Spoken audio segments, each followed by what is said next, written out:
இந்தியாவுடைய கிரிக்கெட்டிங் ஃபியூச்சர்ல ஒரு ஸ்டார் அந்த சூரியன் பிரைட்டா எரியறத கிளியரா பார்க்க முடியும். என்னடா இது கிரிக்கெட்டிங் சைடுல வந்து கொஞ்ச நாளாவே வந்து ஒரு இன்ட்ரெஸ்டிங் டோர்னமெண்ட்ஸே இல்லையே அப்படின்னு யோசிக்கும்போது, நம்ம இந்தியா ஆப்கானிஸ்தானோட சீரிஸும் பார்த்தீங்கன்னா, ஒன் சைடா தான் போகுது. இன்ட்ரெஸ்டிங் மேட்சஸ் இல்ல.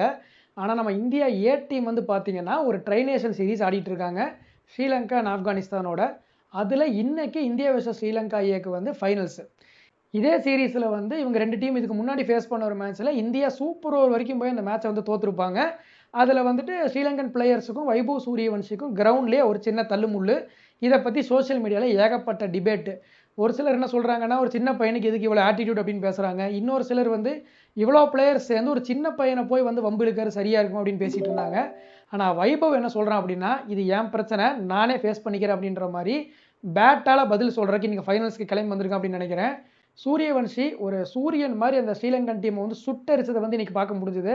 ஒரு 29 பால் 94, அந்த அவுட் ஆன பாலும் 6 அடிச்சிருந்தான்னா கிட்டத்தட்ட ஒரு வேர்ல்டு ரெக்கார்ட் ஃபார் ஃபாஸ்டஸ்ட் செஞ்சுரியை வந்து செட் பண்ணியிருப்பான். இந்த பையன் வந்து இந்த knock out game must win சுச்சுவேஷன்லாம் பார்த்து பயந்து ஒதுங்குற ஆள் மாதிரி தெரியல. சேலஞ்சா எதிர்த்து நின்று நான் சண்டை செய்கிறேன்னு சொல்கிற பையனாக இருக்கான். ஒரு காட் கிஃப்டட் டேலண்ட்டு, ஒரு அந்த பையன் அதுக்கு மேலே ஒர்க் பண்ண ஸ்கில்ஸு, அதை விட எல்லாத்துக்கும் மேலே ஒரு ஆல்ஃபா ஃபைட்டிங் மைண்ட் செட், இது எல்லாமே இருக்கிற ஒரு டெட்லி காம்பினேஷனாக இருக்கான்.